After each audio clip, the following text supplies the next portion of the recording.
Hello ব্রিয়স, আসসালামু আলাইকুম। আশা করি সবাই অনেক বেশি ভালো আছেন। আমি তাসলিমা চলে আসলাম প্রতিদিন রান্নাঘরে। মাছের কোপ্তা বানাবো, সেজন্য নিয়েছি আমি কাতল মাছ 3 পিস।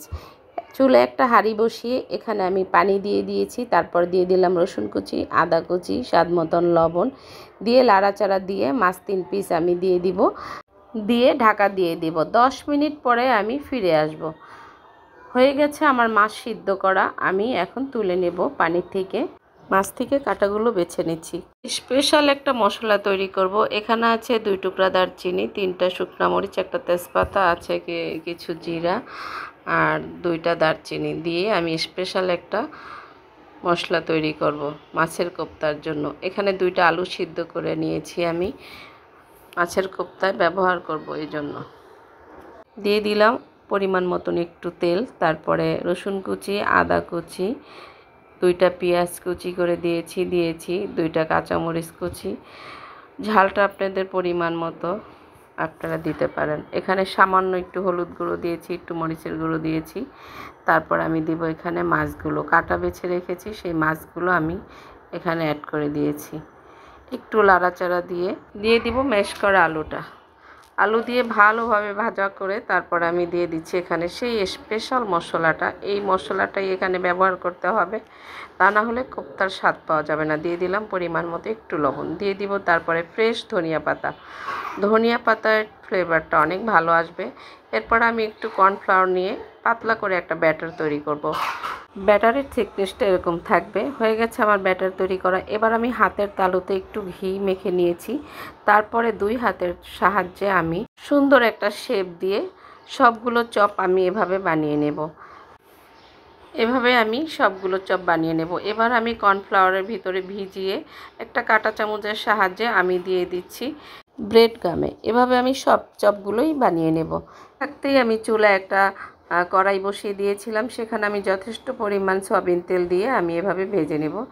চুলায় একটা পাতিলা বসিয়ে গরম পানি দিয়ে দিয়েছি শাহি জিরা, তেজপাতা, এলাচ দিয়ে আমি ঢাকনা দিয়ে দিয়েছি। পোলার চাল দিয়েছি আমি এখানে হাফ কেজি, ধুয়ে রেখেছিলাম আগে থেকেই, ভিজিয়ে রেখেছিলাম আধা ঘন্টা। দিয়ে দিলাম একটু সামান্য সয়াবিন তেল। কাচ্ছিতে দেওয়ার জন্য 2টা আলু লবণ দিয়ে আমি ভেজে নেব। এদিকে বাকি উপকরণগুলো আমি একটু রেডি করে নিচ্ছি। 1 কাপ দুধে আমি 3 চামচ ঘি দিয়ে দিয়েছি। এরপর আমি মশলা এক এক করে রেডি করে নিচ্ছি। একটা বাটিতে আমি 3 চামচ আদা বাটা, 3 চামচ রসুন বাটা, 1.5 চামচ মরিচের গুঁড়া দিয়ে দিলাম কাচ্চির মশলাগুলো। লবণ দিয়ে আমি দিয়ে দিব টক দই। টক দইটা আমি ফেটিয়ে নিয়েছি। তারপর আমি দিয়ে ভালো করে মশলাটা আমি ফেটিয়ে আমি এখানে 1 কেজি খাসির মাংস নিয়েছি। মাংসটা আমি ধুয়ে রেখেছিলাম। এরপর আমি দিয়ে দিয়েছি পেঁয়াজ বেরেস্তার তেল।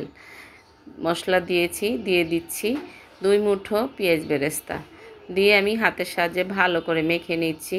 তারপর আমি আলু উপর থেকে ছড়িয়ে, কাঁচামরিচ ছড়িয়ে তারপর আমি দিয়ে দিচ্ছি চাল। এক এক করে সব কিছু দিয়ে দিচ্ছি আলু বখারা, কিশমিশ, তারপর পেঁয়াজ বেরেস্তা দিয়ে সব শেষে আবারও আমি দিয়ে দিলাম সেই দুধ। এবার আমি উপর থেকে 3 চামচ ঘি ছড়িয়ে দিচ্ছি, ভালো একটা স্মেল বের হবে।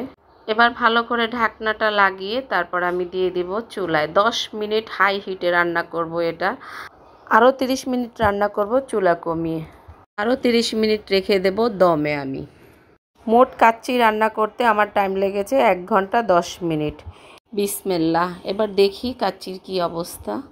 ভিডিওটি ভালো লাগলে অবশ্যই লাইক, কমেন্ট, শেয়ার করে আমার ফেসবুক পেজটি ফলো করুন এবং ইউটিউব চ্যানেলটি সাবস্ক্রাইব করুন।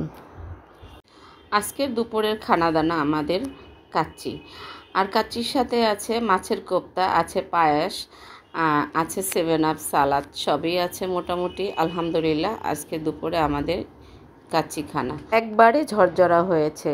অনেক মজার ছিল আজকের কাচ্চিটা। আমি খাওয়ার পরেই ভয়েস দিয়েছি। আলহামদুলিল্লাহ অনেক মজা হয়েছে। আর মাছের কোপ্তাটা অবশ্যই বাসায় ট্রাই করবেন। আজকে পর্যন্তই, সবাই ভালো থাকবেন। আসসালামু আলাইকুম।